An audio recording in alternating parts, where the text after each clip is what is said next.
Boa noite.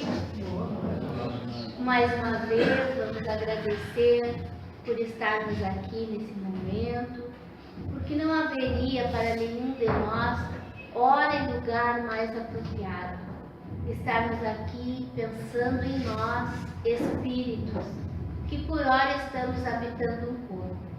Então é muito importante quando a gente tira durante a semana o dia, também todos os dias uma prece, e durante a semana uma reflexão, como ouvir alguém falando sobre algum assunto importante. E o nosso assunto de hoje é a Estrada de Damasco. Se refere naturalmente à história de Paulo de Tarso. Na Estrada de Damasco foi o divisor de águas para Paulo. Antes dessa situação, ele tinha uma maneira de viver e como de enxergar as coisas. Depois do episódio da entrada da cidade de Damasco, as coisas se modificaram. E assim acontece com todos nós. Nós temos um tempo na nossa vida, e até mesmo por uma questão de maturidade, nós, parece que se lembrarmos hoje, não éramos a mesma pessoa. E depois de alguma situação importante, dá para a gente dar o exemplo, quando encontramos verdadeiro amor, que é o Espiritismo, que é o amor de Jesus, a gente tem uma outra visão, toma outras atitudes na nossa vida. E este é o significado deste termo, a Estrada de Damasco. E vamos ver alguma coisa sobre Paulo de Tarso. Foi um resumo deste livro, olha a grossura do livro. Foi o resumo deste livro, Paulo e Estevão, que nós nos aventuramos a passar em 30 minutos. Então vamos ver, Paulo, nascido em Tarso, na Sicília, na Ásia Menor. A sua juventude, Paulo era conhecido como Saulo, Ele nasceu como Saulo, filho de Isaac. E Paulo, ele teve uma educação privilegiada. Ele nasceu numa família rica, numa família de doutores da lei, e ele foi se preparando no decorrer da sua juventude para ser um grande rabino, um doutor da lei. E essa preparação dele, ele aprendia todos os ensinamentos da lei mosaica, ou seja, da lei de Moisés, da lei dos judeus.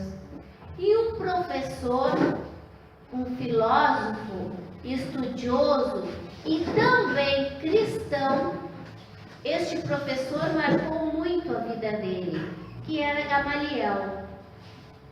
Paulo tinha um espírito muito rígido, ele tinha uma certa soberba de todo o saber que ele tinha. E, como todos nós sabemos, toda soberba leva a uma presunção, de presumir que era maior que os outros e que sabia mais. Então ele tinha um ar muito imponente durante a sua juventude. E este professor sempre tentou colocá-lo, dar-lhe um ponto, uma medida, dar-lhe um norte para o posicionamento. Mas ele era muito voluntarioso. Ele não aceitava muito os conselhos do professor. Então Saulo encontrou uma moça chamada Abigail. Isso aqui é um desenho feito por vias espirituais, É como uma psicografia da Abigail. Certamente que deveria ser muito parecida com essa figura.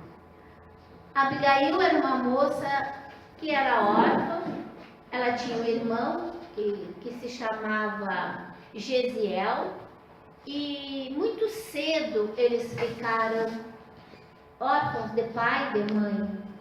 E ela terminou a sua juventude, a sua criação, né, da infância, com um casal de pessoas muito boas, que eram muito amigas da família de Paulo, de Saulo, no caso.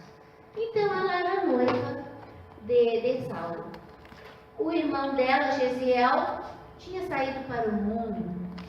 Fazia muito tempo que ela não via Gesiel. Um dia Saulo chegou na casa de Abigail e a convidou para assistir um julgamento, aonde um cristão seria julgado, porque este cristão se intitulava Saber Muito. E este cristão, que se chamava Estevão, era alguém que realmente sabia muito. Era um espírito de alta evolução que estava ali por um pouco tempo, muito jovem. E Abigail foi com seu noivo. E depois do julgamento, a pessoa que estava ali, o rapaz que estava ali, o Estevão, foi condenado à lapidação, à morte por apedrejamento. Quando ele estava sendo apedrejado, Abigail o reconhece como Gesiel, seu querido irmão. E ela fala para Paulo: é meu irmão, é o Gesiel, meu irmão. E Paulo manda parar, mas o rapaz já estava muito ferido e ele, antes da morte, perdoou Paulo. Perdoou Paulo. E morreu. Abigail, então, não quis mais saber do noivado. Terminou o noivado com Paulo. Se tornou cristã, mas em seguida ela teve uma moléstia, uma doença muito grave e não durou muito. E Paulo ficou muito sentido, porque ele amava profundamente Abigail, mas não desistia do seu propósito de perseguir os cristãos. E depois da morte de Abigail, aí sim, aí a coisa degringolou, porque aí ele se revoltou mais ainda, porque Abigail tinha se tornado cristã. E aí ele culpava cada vez mais os cristãos. E ficou sabendo que em Damasco tinha um curandeiro chamado Ananias. Ele era cristão e fazia milagres. E que Paulo não gostou nada disso. Como estava muito desnorteado, sabe quando a gente está revoltado, descontente com algo que nos acontece, em vez da gente procurar melhorar, parece que degringola por um tempo, faz mais bobagem, né? Faz mais coisas erradas.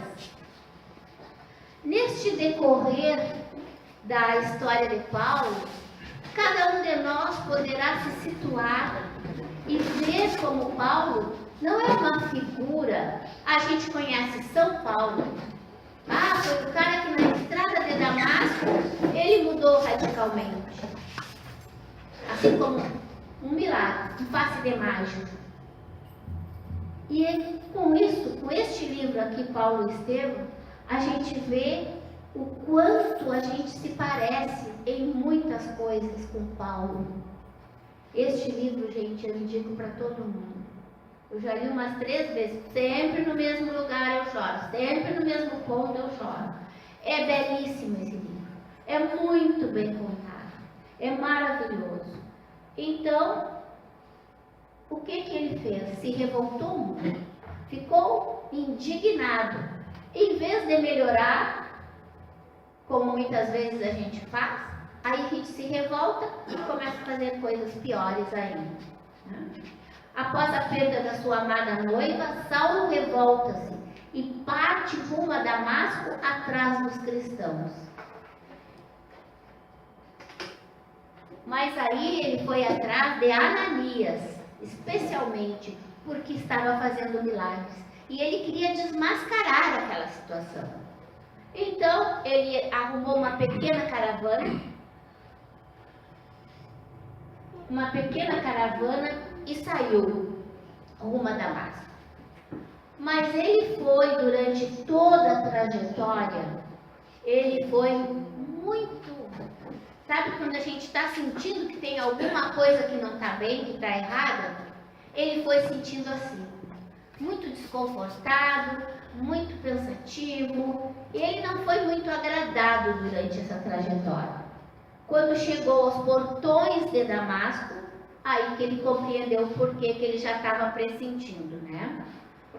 Enquanto ia a caminho de Damasco, uma luz brilhou e cegou, e Saulo, ouvindo uma voz, lhe perguntando por que eu estava perseguindo. Essa voz era de Jesus. Aí ele caiu do cavalo, literalmente, né? Caiu do cavalo com uma faixa de luz muito forte, que só ele viu. Caiu do cavalo e perguntou: quem sois? Quem sois? E aí a voz disse: Saulo, Saulo, por que me persegues? E ele respondeu para Jesus: Senhor, o que queres que eu faça? Cego. E ele precisou dessa cegueira, né? E muitas vezes a gente para e diz assim, ó, chega a professora dor e nos faz trocar de ponta, né? Trocar de ponta. E por que a gente espera até esta professora bater na porta? Por quê?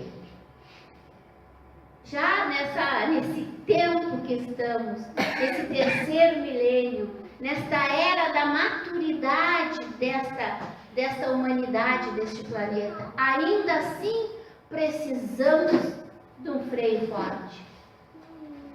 Ficou cego. Naquele momento ele levou um impacto muito grande. E aí Jesus disse para ele: Saulo, sou eu, Jesus. Vai, entra em Damasco, fica em Damasco e espera. Porque depois eu mandarei alguém para te dizer o que deves fazer. Aí, Saulo entrou em Damasco, foi para uma pousada, né? Para uma hospedaria, e ficou 3 dias. Para ele aquilo foi horrível. Ele já estava arrancando os cabelos, cego, mas ele não tinha para onde ir. Foi carregado até essa hospedaria. Chegou lá, ele tinha um servo dele, um soldado, que o acompanhava com muito carinho. E ele disse: vai até a casa de Sadoc, meu grande amigo, e diz a ele que eu estou aqui. O servo foi na casa do amigo, bateu, e o amigo mandou dizer que não estava em casa. Depois o servo conseguiu falar e disse a situação que estava Saulo. Porque o amigo Sadoc já tinha ouvido as conversas, que Saulo tinha caído do cavalo e que estava completamente fora de si. E ele não quis se comprometer. É estranho isso, nunca ninguém passou por uma situação assim. Sabe aquele amigo, bem amigo na época da festa, né? O Sadoc era amigo dele, ia muito nos festejos, não é? Em Tarso, na grande mansão do pai dele. Ia muito, mas na hora do pega, né? Na hora da dificuldade, ele não quis saber. Não quis saber do Saulo. Não quis se comprometer. Bom, no terceiro dia, que ele já estava por conta do beleléu, bateram na porta. E aí ele, quem é? Sou Ananias. E aí ele perguntou: o que tu desejas de mim? Não, eu não quero nada de ti. Eu vim aqui amando-te, Jesus. Eu vim para curar a tua cegueira. Bom, ele ganhou uma nova, né? Aí Ananias fez voltar a visão e Saulo pensou de certo com ele, né? E eu que vim para matar esse aí, né? Tá aí me salvando. Aí Ananias salvou a Paulo, e desse momento em diante, Saulo foi um homem diferente. Mesmo assim, com resoluções diferentes, né? Ele deu as escorregadas dele.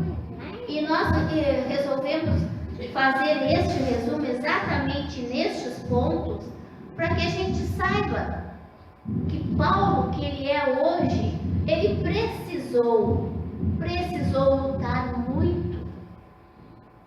Ele precisou se esforçar, ter muita disciplina. Então, quando alguém nos diz tem que ter disciplina, tem que ter comprometimento, tem que querer. Isso aí dá muito trabalho. Mas não tem como a gente crescer se a gente não fizer a nossa parte. Não tem como. Não tem. Então, ele já logo começou a querer pregar. A gente, quando entra para a doutrina espírita, começa a estudar, começa a ver coisas novas, não tem vontade de querer que todo mundo venha. Aí a pessoa diz, não, mas eu não quero saber disso. E tem outros que dizem, não, isso aí é coisa do demônio. Não, a gente quer, né, incutir nas pessoas. A gente tem isso. Paulo também ficou assim, muito entusiasmado. Porque Ananias emprestou para ele três eu ia dizer polígrafo, não, pergaminhos, aonde tinha algumas coisas sobre Jesus. Ele aprendeu aquilo ali, tá, tô feito, já vou pregar. Saiu para pregar, né? Foi pregado para o povo, e o povo olhou para ele e falou, mas esse aí não é aquele que andava matando. O que agora ele está falando no carpinteiro de Nazaré? Como é que pode isso? E já estavam desconfiados dele. Aí ele deu um passo ainda maior. Foi na sinagoga pregar para os seus amigos antigos. Chegou lá e disse, tá louco, que vergonha para o Isaac, o pai dele. Tá completamente louco. Não conseguiu nada, saiu, e aonde ele ia e pretendia pregar, ele era retirado. Não foi fácil. Então, o que ele fez? Sem dinheiro, sem amigos, sem ninguém, ele voltou para casa. Só que ele foi recebido por seu pai, que era um radicalista, não é? Com muita dureza. E ele não esperava aquilo. Já quando chegou na porta da casa, já não foi recebido pelo pai. Já foi uma criada que estava por ali, que foi anunciar como se ele fosse um estranho. Naquela época as notícias já corriam, mas quase tão rápido quanto o Face, quanto o WhatsApp, o telefone. Então o pai já estava sabendo de tudo isso. E o pai estava envergonhado. Aí ele foi falar com o pai, e o pai começou a orar para Deus recuperar aquele filho perdido, não sei quem, não quis saber dele. E ele teve que ir embora, foi embora, né? Muito desiludido, foi embora. O que ele fez? Foi até a casa do caminho. O que era a casa do caminho? Era a casa aonde os apóstolos de Jesus pregavam, conversavam sobre os ensinamentos de Jesus. Era como se fosse assim, se reuniam, e ali Simão Pedro, não é? Tiago, João, eram os principais. E ele chegou, não é? E não foi bem recebido. Agora imagine como é que ele ia ser bem recebido, gente. Se até há pouco ele estava matando os cristãos, agora ele ia para o meio dos cristãos, os caras pensaram, bom, agora ele vai aqui, vai querer saber o que nós estamos fazendo e tudo, para depois vir nos prender. Não foi bem recebido também, não é? Mas Barnabé, que era um levita convertido, já ouvia falar muito muito da coragem e foi o único que acreditou em Paulo de Tarso. Mas de qualquer forma ele foi aconselhado a sair da cidade. O cenário de penosas experiências. Somente o Barnabé ficou ao seu lado. Aí ele foi na casa do caminho, tentou pregar. Imagina, o Tiago mesmo disse, mas quem é este? Querendo pregar, querendo falar coisas de Jesus, se ele que matava os cristãos. E logo saída, né? Mas quem é este que se vai? O Chico mesmo, até há pouco tempo, quem era o Chico? Agora está querendo ser espírita, dando passe lá na casa espírita. Isso tudo as pessoas realmente pensam. Estão certas, não é? Porque até uma modificação plena, a coisa demora um pouco. As pessoas ouvindo de mau jeito, desconfiados, mas o Barnabé não. O Barnabé deu outros pergaminhos para ele. E aí ele começou avidamente a estudar sobre Jesus. Saíram umas pequenas excursões para ver se conseguia, mas ele já queria sair pregando. Sabe, o estudante do espiritismo, o estudante do inicial, mas eu vim aqui não foi para isso, eu vim aqui para fazer palestra. Ele estava neste pé. Ele tinha sede de demonstrar tudo aquilo. Paulo procurou, então, ele sentiu que não estava dando certo. Ele procurou Gamaliel, seu antigo professor, que o levou até a casa do seu irmão, que o acolheu. Desde então, o jovem ateniense sobre o seu teto. Paulo esclareceu que ele tensionava trabalhar como tecelão. Aí ele caiu em si. Eu vou ter que parar um pouco. Eu vou ter que fazer alguma coisa que me dê o meu sustento, porque ele não tinha nada, né? Até então era o pai que era rico, a recém que ele ia começar a ser um doutor da lei. E ele, aquele futuro promissor material, todo foi aberto. E aí ele começou, então pediu, né? Rogou a Ezequiel, que era o irmão do Gamaliel, que o auxiliasse, né, com a sua bondade.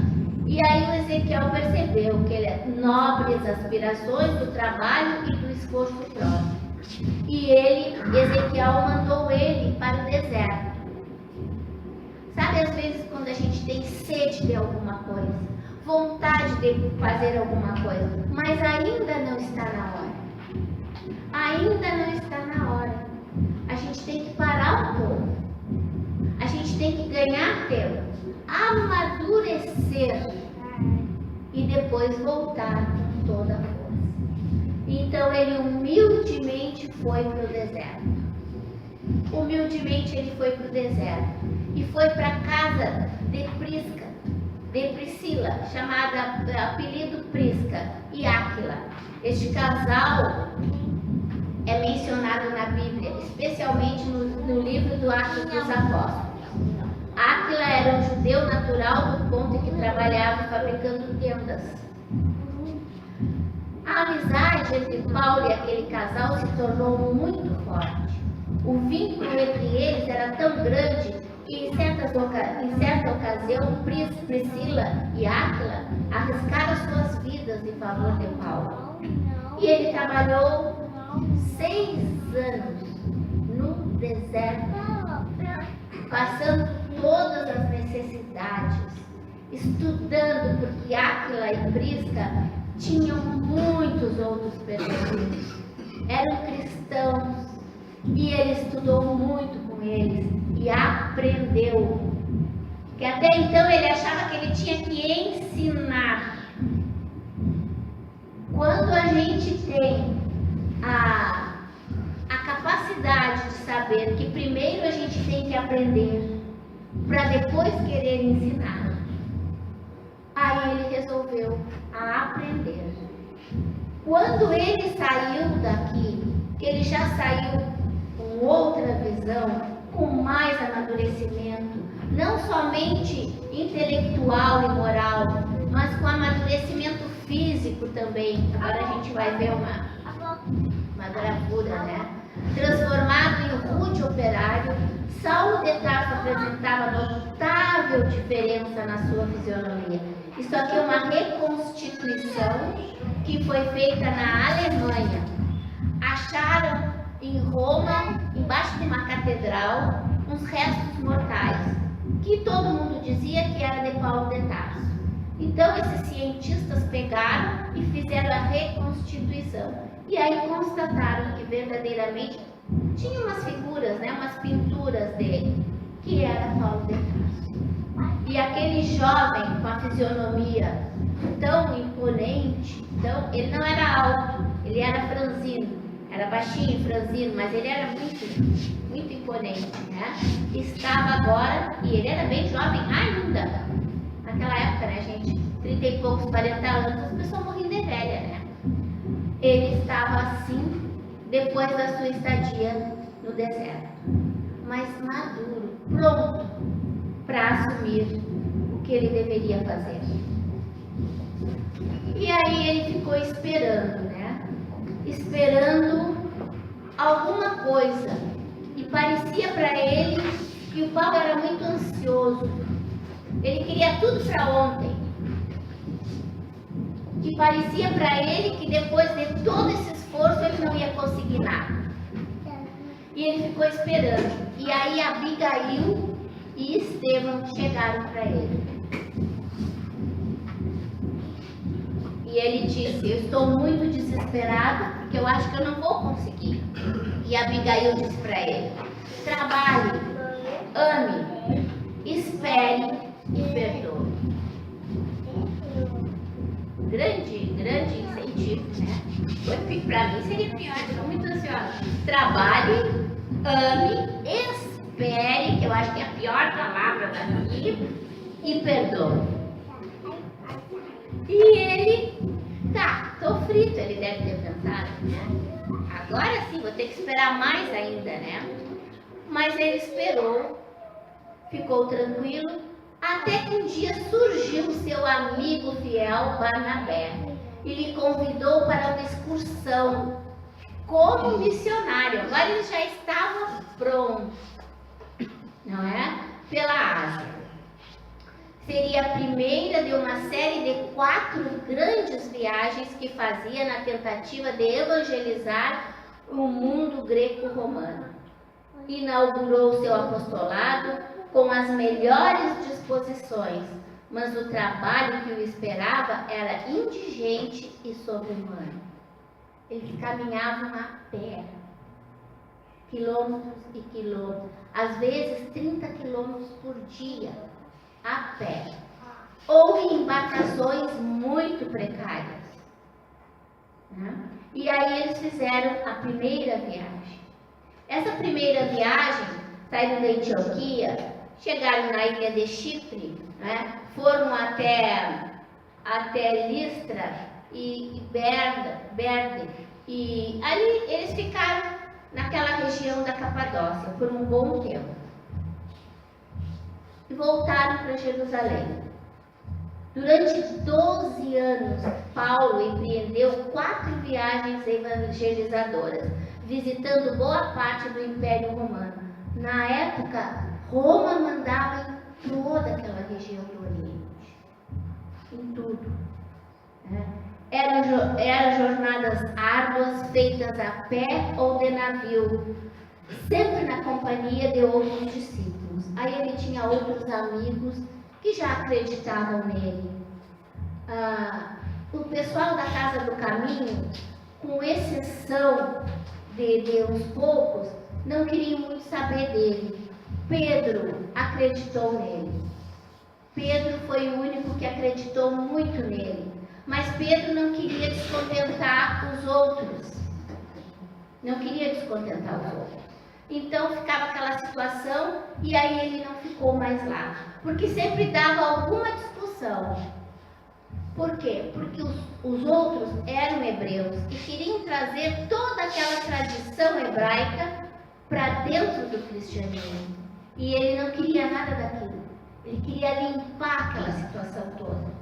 Ele queria fazer com que as pessoas entendessem que não era mais a lei mosaica, que agora era o que Jesus trouxe, o que Jesus veio, limpou e deixou ali.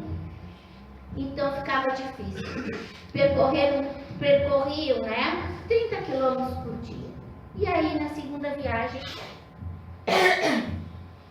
foram um pouco mais longe. Foram até a Macedônia. E ele, aonde ia, fundava novos núcleos da religião.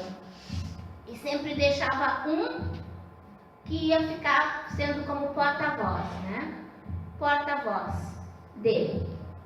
E ele visitou todas essas regiões. Aí fez a terceira viagem, um pouquinho mais, parou mais um pouco em algum lugar, né? Tessalônia, Bereia, Corinto, a Polônia. E ele saía sempre de Jerusalém. Ou da Antioquia, fazia a volta e ia até Jerusalém. Bom, o que aconteceu aí? Chegou um ponto que ele saía do lugar, dali um tempo vinham as notícias de que as pessoas estavam na mesma situação que antes. Com as mesmas coisas, o mesmo pensamento de antes, acreditando até às vezes em outros deuses também. E ele disse: agora, o que eu faço? Eu não vou poder ir em cada lugar. Não tem como eu ir de novo, fazer toda essa volta. O que eu faço? Ele estava muito triste mesmo. E Jesus, aí um dia, antes de dormir, ele pediu fervorosamente que Jesus não o abandonasse, que desse para ele uma luz do que ele deveria fazer. E ele ouviu a voz dizendo, eu vou ler o que Jesus disse, porque é muito bonito.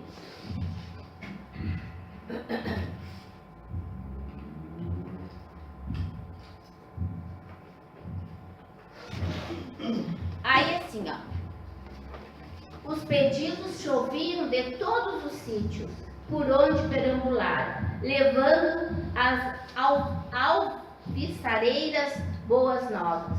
Os irmãos carinhosos e confiantes contavam com a sua sincera dedicação. Sentindo-se incapaz de atender a todas as necessidades ao mesmo tempo, o abnegado discípulo do Evangelho, valendo-se um dia de silêncio da noite, rogou a Jesus com lágrimas nos olhos que não lhe faltasse com o socorro necessário para o cumprimento integral da tarefa. E ensinando a verdade e não pecares, porque estou contigo. Já pensaram? Aí sim, né? Aí Paulo já estava bem na foto, né? Poderás resolver o problema escrevendo a todos os irmãos em meu nome. Os de boa vontade saberão compreender, porque o valor da tarefa não está na presença pessoal do missionário, mas no conteúdo espiritual de seu verbo. E aí ele começou a escrever cartas, né? A Igreja Católica chama de epístolas. Começou a escrever as cartas, e essas cartas eram levadas, vinha a notícia, ou vinha perguntas, e ele, sobre tudo, né? Sobre qualquer assunto. Se vocês estudarem, entrem no Dr. Google e procurem cartas de Paulo. São lindas as cartas. Ele dizendo, meus irmãos, olha, façam isso, façam aquilo, cuidado com isso, cuidado com aquilo, não caiam nessa armadilha, não. Tudo assim, né? Então, ele escreveu carta aos Tessalonicenses, que foi a primeira carta, aos Filipenses, aos Gálatas, Coríntios 1 e 2, mandou 2 para Coríntios, aos Romanos, Fêlemon, Colossenses, segunda dos Tessalonicenses, primeira para o Timóteo, segunda para o Timóteo e para Tito. Estes eram, Timóteo e Tito, eram os representantes deles nos lugares. Então, o que ele fez? Ele mandava as cartas, as pessoas recebiam as cartas, se reuniam e ouviam o que ele dizia. E com isso, as notícias começaram a chegar muito melhor. As pessoas ficaram mais fortes. As pessoas se sentiam que ele estava ali com elas através da palavra. E aí Jesus, naquela época que disse para ele, não desiste, vai, segue, ainda disse mais para ele, eu vou enviar Estevão para ficar te auxiliando. Só que essas cartas não eram escritas pela mão do Paulo. Ele, mais outros tantos estavam com ele, e aí mandavam as notícias. Normalmente alguém escrevia, algum amigo, algum dos seguidores, escreviam as cartas. E as pessoas recebiam as cartas, mas ele estava ali, ele sabia do que se tratava. Paulo foi avisado muitas vezes ao passar pelas cidades da Ásia que essa viagem resultaria em prisão. Por quê? Os judeus não estavam agradados. Os judeus estavam furiosos com a presença do pregador na cidade e, temendo por sua segurança, o tribuno romano Cláudio Lísias o encarcerou. Aí o governador da região resolveu prender Paulo, porque ele pensou, isso não vai dar certo. Os judeus vão se revoltar. E tudo era tudo, desde o tempo de Jesus, né, gente? Eram intrigas políticas. Eram tudo interesses, que a gente nem sabe o que é isso, né? A gente não conhece isso. Era só naquela época que tinha. Interesses particulares, interesses de classes, interesses daqueles que mandavam ali. Né? Então Paulo foi preso. Mas na prisão, enquanto ele esperava o julgamento, e o amigo dele ficava um soldado ali, vendo de que se tratava. Ia um companheiro dele, e ali ele mandava as cartas. Aí ele sentiu que a coisa estava perto. Ele escrevia rapidamente, mandava carta, mandava notícia para todo mundo, né? Agripa, que era o governador, manifestou então um desejo, lá pelas tantas, depois de muito tempo de prisão, de ver Paulo. O rei Agripa e Berenice, que era irmã de Agripa, se instalaram no grande salão, que também ficou repleto de judeus, e mandaram chamar Paulo. Paulo chegou lá e Paulo pediu a permissão para fazer a sua própria defesa. Porque ele era advogado. Ele era um doutor da lei, né? Então ele fez a sua defesa, mas ele viu que a coisa estava feia. E aí ele apelou para a cidadania romana. Porque todos os judeus ricos, com posses e com posição social, poderiam ter uma cidadania romana. E o pai dele, toda a família, tinha uma cidadania romana. Então ele diz, eu sou um cidadão romano e eu devo ser julgado assim, como os romanos. Coisa que os judeus não tinham esse direito. Olha o que aconteceu com Jesus quando pegaram ele. Não tinha volta. Prenderam, açoitaram, mataram e pronto. E ainda Jesus teve um julgamento, como era a véspera da Páscoa, né? Um julgamento curtíssimo. Ali eles resolveram tudo, já mataram, já fizeram tudo e pronto. Bom, ele apelou para a cidadania romana. Aí ele foi levado até o Prisca e a irmã dele, e ele se defendeu, apelou para a cidadania romana. Aí que ele fez a quarta viagem. A quarta viagem de Paulo foi muito mais por água do que por terra, né?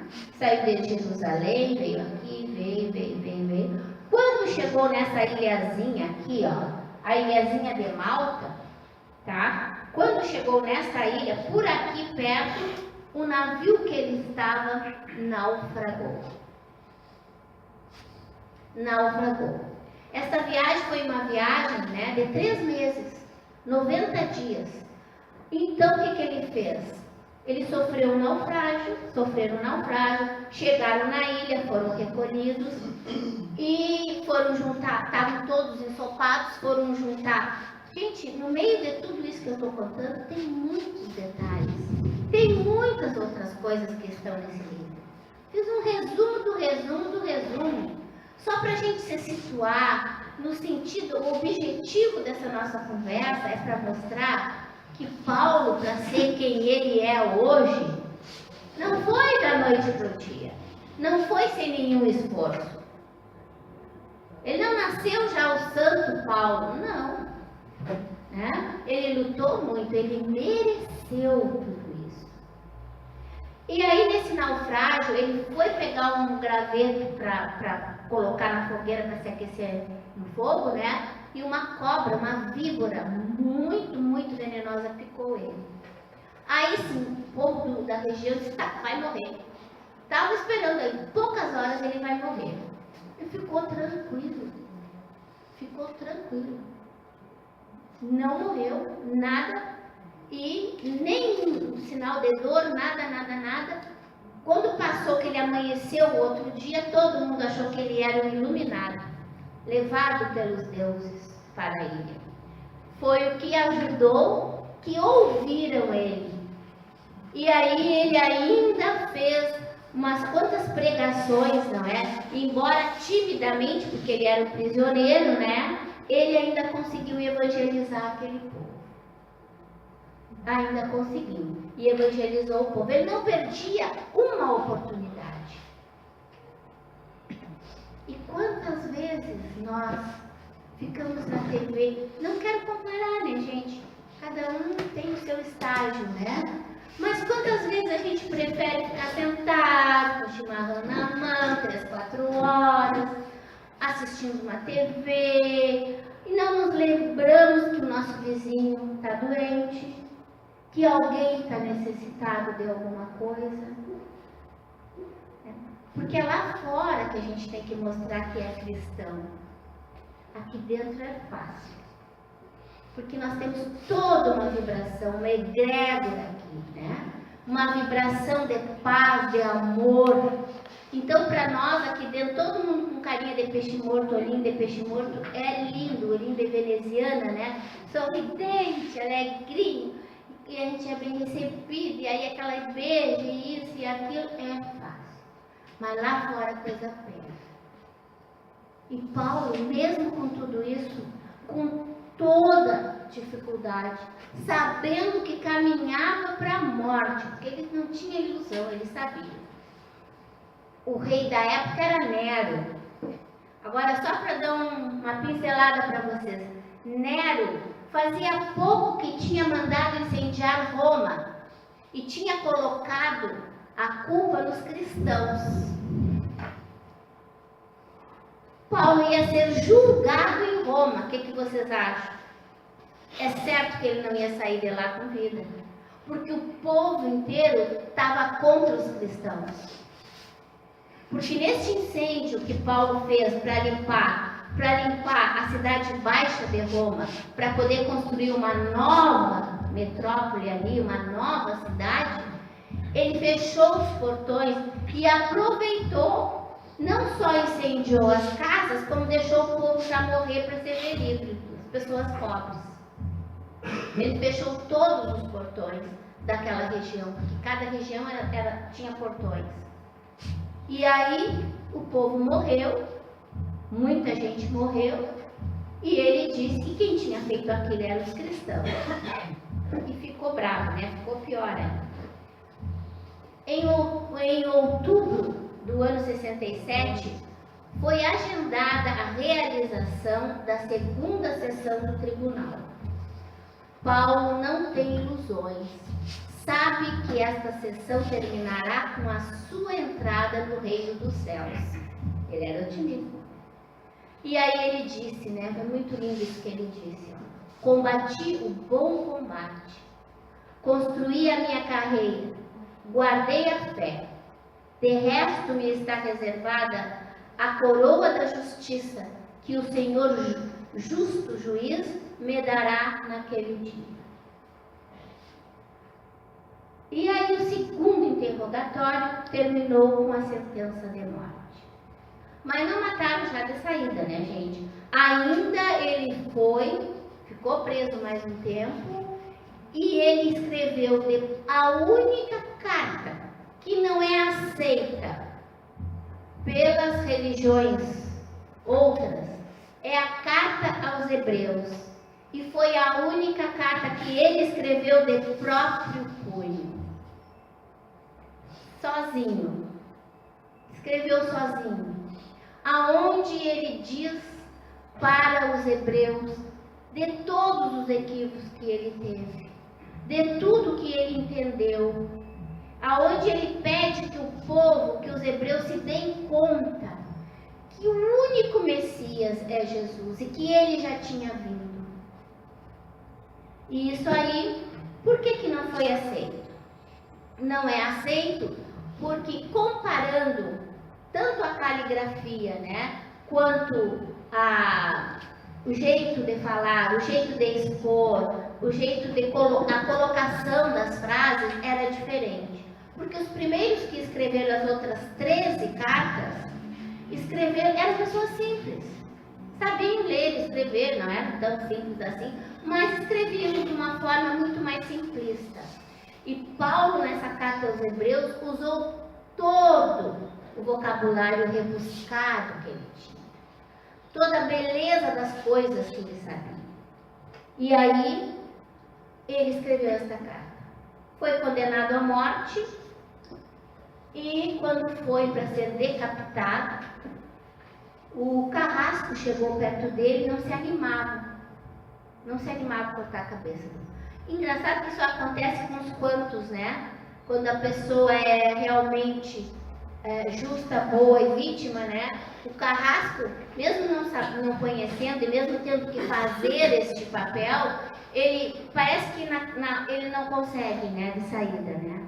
Aí ele diz para ele: cumpre o teu dever, faz o que tu tem que fazer. E o carrasco ainda hesitou um pouco, mas cortou a cabeça. E aí ele foi decapitado naquele momento. Conta-nos Emmanuel, neste livro, que ele foi decapitado, ficou meio, sim, foi decapitado, o corpo dele morreu e pronto, né? Mas ele, espírito, ficou meio perturbado, teve a mesma sensação, quando chegou no mundo espiritual, teve a mesma sensação da entrada de Damasco, viu uma forte luz, perguntou de novo, né? Quem sois vós? O que queres, não é? E aí era o Ananias que foi recebê-lo no mundo espiritual. O Ananias então levantou Paulo e conversou com ele, e aí ele entrou num pranto, porque embora ele tenha dito aquela frase ali bonita, aquela coisa toda, né, combati o bom combate. Bom, a gente tem que ver outra coisa, gente. A gente tem que ver que provavelmente ele não tenha dito essas palavras, né? Porque durante o tempo, e isso aqui passou pelo tempo da Idade Média. O que a gente sabe da Idade Média? Que os monges copistas, eles copiavam do original grego e depois quando eles faziam a tradução para o latim, eles adulteravam, botavam o que eles queriam. E pior que queimavam os originais. Então, o que a gente sabe aqui, ó? Combati o bom combate, concluo a minha carreira, guardei a fé. De resto, me está reservada a coroa da justiça que o Senhor, justo juiz, me dará naquele dia. Será que ele escreveu realmente tudo isso? Porque a gente sabe que seguramente ele deve ter escrito: combati o bom combate, né? E aí, neste momento, quando ele viu o Barnabé esperando ele, Ananias esperando Barnabé. Barnabé era um outro companheiro dele. O Ananias esperando ele ficou emocionadíssimo. Então nos conta Emmanuel que ele chorou muito. Que ele, bom, graças a Deus, pelo menos vou para um lugar melhor, né? E chorou, acho que aliviado, né? Pensando, bom, consegui. Que bom que eu consegui, né? Mas sua vida foi muito mais do que a de um predestinado. Na verdade, o que a gente tem que analisar sobre os tais predestinados? Sobre os tais missionários. Quantos missionários a gente sabe na história que lá pelas tantas degringolaram? O único missionário que nunca degringolou, que nunca saiu do trilho foi Jesus. Paulo de Tarso não era Jesus. Não era Jesus. Nenhum de nós é Jesus. Mas nós somos um tanto quanto parecidos com Paulo de Tarso. Então nós temos que compreender que, embora ele e tantos outros, e nós mesmos, cada um vem com uma missão menor ou maior. Mas não quer dizer, por vir com esta missão, acertada antes do nosso nascimento, que nós iremos conseguir. Porque temos o quê? Livre-arbítrio, como sabem. Livre-arbítrio. Este livre-arbítrio que o nosso Pai de amor e misericórdia e respeito por nós nos concede. Porque se a gente não tivesse livre-arbítrio, gente, tudo que a gente fizesse não era mérito nosso. Por que tudo que a gente faz ou não faz é mérito ou não nosso? Né? Porque a gente escolhe. Então ele, né, era predestinado para aquilo. Mas será que ele, se ele não tivesse tido a força, a disciplina, a vontade, ele iria conseguir? Um rapaz mimado, rico, criado com todo conforto, cheio de elogios. Todo mundo achava ele o máximo. Quando ele abria a boca para falar na sinagoga, o filho de Isaac, olha, vai ser um grande sábio. O cara cheio, né, todo. Lutou.